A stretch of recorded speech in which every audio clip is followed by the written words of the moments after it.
ವೇದ ಮತ್ತು ಪೌರೋಹಿತ್ಯಗಳು ಕೇವಲ ಪುರುಷರಿಗೆ ಮಾತ್ರ ಎಂಬ ಕಾಲ ಹೊಂದಿತ್ತು. ಆದರೆ ಇದನ್ನ ಸುಳ್ಳಾಗಿಸಿದ್ದಾರೆ ಬಂಟ್ವಾಳದ ವಿದ್ಯಾರ್ಥಿನಿ.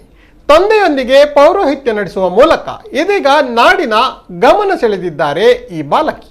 ಬ್ರಹ್ಮಾಂಡಂ ವರಮಂದಿರಂ ಸುರಗಣಾಯಸ್ಯ ಪ್ರಭೋಸ್ಸೇವಕಾಃ ಸತ್ರೈಲೋಕ್ಯ ಕುಟುಂಬ ಪಾಲನ ಪರಃ ಕುರ್ಯಾತ್ ಹರಿರ್ಮಂಗಲಂ. ಬ್ರಹ್ಮಾ ವಾಯು ಗಿರೀಶ ಶೇಷ ಗರುಡಾ ದೇವೇಂದ್ರ ಕಾವೋ ಗುರುಃ ಚಂದ್ರಾರ್ಕೌ ವರುಣಾನಲೌ ಮನುಯಮೌ ವಿತ್ತೇಶ ವಿಘ್ನೇಶ್ವರೌ. ಈಕೆಯ ಹೆಸರು ಅನಘ. ರಾಜ್ಯ ಧಾರ್ಮಿಕ ಪರಿಷತ್ ಸದಸ್ಯರಾದ ಬಂಟ್ವಾಳ ಕಲ್ಲಡ್ಕದ ಕಶೆಕೋಡಿ ಸೂರ್ಯನಾರಾಯಣ ಭಟ್ಟರ ಪುತ್ರಿಯಾಗಿರುವ ಈಕೆ ವಿದ್ಯಾಭ್ಯಾಸ ಮಾಡ್ತಿದ್ದಾಳೆ. ಅದೇನೋ ಬಾಲ್ಯದಿಂದಲೂ ಅನಘಾಳಿಗೆ ವೇದಗಳು ಮತ್ತು ಪೌರೋಹಿತ್ಯದ ಬಗ್ಗೆ ಅದೇನೋ ಸೆಳೆತ. ಇದನ್ನೇ ಬಂಡವಾಳ ಮಾಡಿಕೊಂಡ ಅನಘ ವೇದಾಧ್ಯಯನ ಮಾಡಿ ತಂದೆಯೊಂದಿಗೆ ಪೌರೋಹಿತ್ಯ ನಡೆಸುವ ಮೂಲಕ ಗಮನ ಸೆಳೆದಿದ್ದಾಳೆ. ಆ ಮೂಲಕ ವೇದಾಧ್ಯಯನ ಮತ್ತು ಪೌರೋಹಿತ್ಯ ಕೇವಲ ಪುರುಷರಿಗೆ ಮಾತ್ರ ಎಂಬ ಅಘೋಷಿತ ನಿಯಮಕ್ಕೆ ಬದಲಾಗಿ ಈಕೆ ಸ್ವ ಇಚ್ಛೆಯಿಂದ ಪೌರೋಹಿತ್ಯದಲ್ಲಿ ತೊಡಗಿಸಿಕೊಂಡಿದ್ದಾಳೆ. ಕಶೆಕೋಡಿ ಮನೆಯಲ್ಲಿ ನಿತ್ಯವೂ ವೇದಾಧ್ಯಯನ ನಡೀತಾ ಇತ್ತು. ಜೊತೆಗೆ ಸಂಗೀತ, ಗೀತಾಧ್ಯಯನಕ್ಕೂ ಹಲವು ಮಂದಿ ಬಾಲಕರು ಬರ್ತಾರೆ.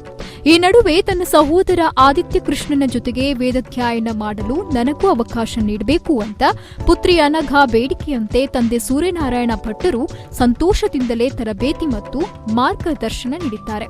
ತನ್ನ ಸಹೋದರನ ಜೊತೆ ಮನೆಯಲ್ಲಿ ನಿತ್ಯವೂ ನಡೆಯುವ ವೇದಾಧ್ಯಯನ ತರಬೇತಿ ಪಡಿತಾ ಇರುವ ಅನಘ ವೇದ ಪಾರಂಗತೆಯಾಗಿ ತಂದೆಯ ಜೊತೆಗೆ ಮದುವೆ ಸಮಾರಂಭಗಳಲ್ಲಿ ತೆರಳಿ ವೇದಾಧ್ಯಯನದಲ್ಲೂ ಸಂತೋಷದಿಂದ ಪಾಲ್ಗೊಳ್ತಿದ್ದಾಳೆ.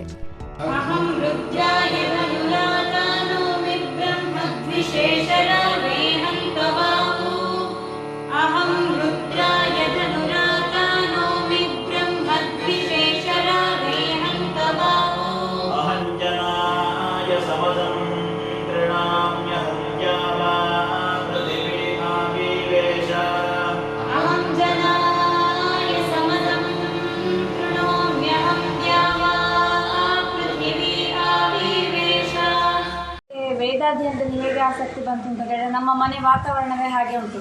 ಇಲ್ಲಿ ಎಲ್ಲ ಗುರುವಾರ ವೇದ ಪಾಠ ಆಗ್ತದೆ, ಹಾಗೆ ಅಪ್ಪ ಪಾಠ ಮಾಡ್ತಾರೆ. ಹಾಗೆ ಮುಂಚೆಯಿಂದವೇ ನಾನು ಚಿಕ್ಕದಿರುವಾಗಲಿಂದವೇ ಬೇಸಿಗೆ ವಸಂತ ವೇದ ಶಿಬಿರ ಅಂತ ಆಗ್ತಾ ಇತ್ತು ಬೇಸಿಗೆ ಕಾಲದಲ್ಲಿ. ಇದೆಲ್ಲ ಆಗಿರ್ಬೋದು. ಈ ವಾತಾವರಣದಲ್ಲಿ ಬೆಳೆದು ಬಂದ ಕಾರಣವೇ ನನಗೆ ಇದೆಲ್ಲ ಆಸಕ್ತಿ ಬಂದಿರ್ಬೋದು.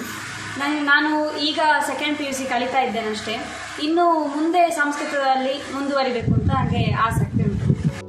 ವೇದಾಧ್ಯಯನದ ಜೊತೆ ಪೌರೋಹಿತ್ಯದಲ್ಲೂ ಅನಘ ಅವರದ್ದು ಎತ್ತಿದ ಕೈ. ಪುರುಷ ವರ್ಗಕ್ಕೆ ಮಾತ್ರ ಸೀಮಿತವಾಗಿದ್ದ ಪೌರೋಹಿತ್ಯವನ್ನ ಕರಗತ ಮಾಡಿಕೊಂಡಿದ್ದಾಳೆ. ತಂದೆಯೊಂದಿಗೆ ಮದುವೆ ಮತ್ತಿತರ ಪೌರೋಹಿತ್ಯ ನಡೆಸುವಷ್ಟು ಸಾಮರ್ಥ್ಯವನ್ನ ಅನಘ ಹೊಂದಿದ್ದಾಳೆ. ವೇದಾಧ್ಯಯನ ತರಬೇತಿಯಲ್ಲಿ ಅನಘ ಸಂಪೂರ್ಣ ತೊಡಗಿಸಿಕೊಂಡಿರುವುದಕ್ಕೆ ಮೂಲ ಪ್ರೇರಣೆಯಾಗಿದ್ದಾರೆ ಹಿರಿಯ RSS ಮುಖಂಡ ಡಾಕ್ಟರ್ ಕೆ ಪ್ರಭಾಕರ್ ಭಟ್. ನಮ್ಮಲ್ಲಿ ಕರ್ನಾಟಕದಲ್ಲಿ ಒಂದು ಶ್ರೀರಾಮ ಮಂದಿರ ಇದೆ. ಆ ಶ್ರೀರಾಮ ಮಂದಿರ ನಾವು ಪ್ರತಿಷ್ಠೆ ಮಾಡಬೇಕಾದ್ರೆ ಹಾಗೆ ಬ್ರಾಹ್ಮಣರ ಕೈಯಲ್ಲಿ ಪ್ರತಿಷ್ಠೆ ಮಾಡಿದ್ದಲ್ಲ.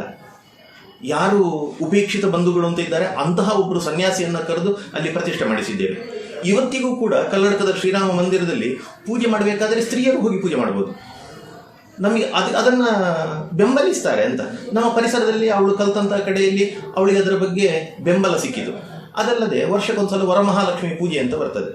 ವರಮಹಾಲಕ್ಷ್ಮಿ ಪೂಜೆಯಲ್ಲಿ ಯಾವುದೇ ಗಂಡಸರು ಭಾಗವಹಿಸುವುದಿಲ್ಲ. ಹೆಂಗಸರು ಇಲ್ಲಿಂದಲ್ಲ, ಎಲ್ಲ ಊರಲ್ಲಿ ಅಷ್ಟೇ ಅದು.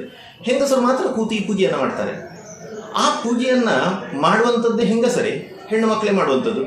ಪೂಜೆಯನ್ನು ಹೇಳಿಕೊಡ್ಲಿಕ್ಕೆ ಮಾತ್ರ, ಪೂಜೆ ಮಾಡಲಿಕ್ಕೆ ಮಾತ್ರ ನೀವು ಗಂಡಸರು ಪುರೋಹಿತರು ಯಾಕೆ ಬರ್ತೀರಿ?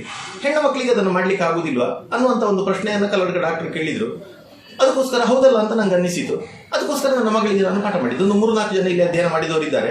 ಹೆಣ್ಣು ಮಕ್ಕಳೇ ಆ ವರಮಹಾಲಕ್ಷ್ಮಿಯ ಪೂಜೆಯನ್ನು ವ್ಯವಸ್ಥಿತವಾಗಿ ಮಾಡುವ ಮಟ್ಟಕ್ಕೆ ಇವತ್ತು ನಮ್ಮಲ್ಲಿ ಬೆಳೆದಿದ್ದಾರೆ. ಈ ಪರಿಸರ ಈ ರೀತಿ ಇದ್ದ ಕಾರಣ ನಮಗೆ ಅವಳು ಇದನ್ನು ಕಲೀಲಿಕ್ಕೆ ನಮಗೆ ಅವಕಾಶ ಆಯಿತು. ಯಾವುದೇ ಸಭೆ ಸಮಾರಂಭವನ್ನ ಸುಧಾರಿಸುವ ಚಾಕಚಕ್ಯತೆ ಪಡೆದಿರುವ ಅನಘಾರಿಗೆ ವಿದ್ಯಾಭ್ಯಾಸದ ಜೊತೆಗೆ ಪೌರೋಹಿತ್ಯ ಹಾಗೂ ವೇದಾಧ್ಯಯನದಲ್ಲಿ ಇನ್ನೂ ಕಲಿತು ಉನ್ನತ ಮಟ್ಟಕ್ಕೆ ಏರಬೇಕು ಎಂಬ ಛಲ ಇದೆ. ಈ ನಿಟ್ಟಿನಲ್ಲಿ ಅನಘ ಅವರ ಸಾಧನೆ ಮುಂದುವರೆದಿದ್ದು ನಿರಂತರವಾಗಿ ಸಾಧನೆಯ ಶಿಖರದ ಮೆಟ್ಟಿಲುಗಳನ್ನು ಏರ್ತಾ ಇರಲಿ ಅನ್ನೋದೇ ನಮ್ಮ ಕುಡ್ಲದ ಆಶಯ. ನಮ್ಮ ಕುಡ್ಲ ನ್ಯೂಸ್ 24x7 ಪುತ್ತೂರು.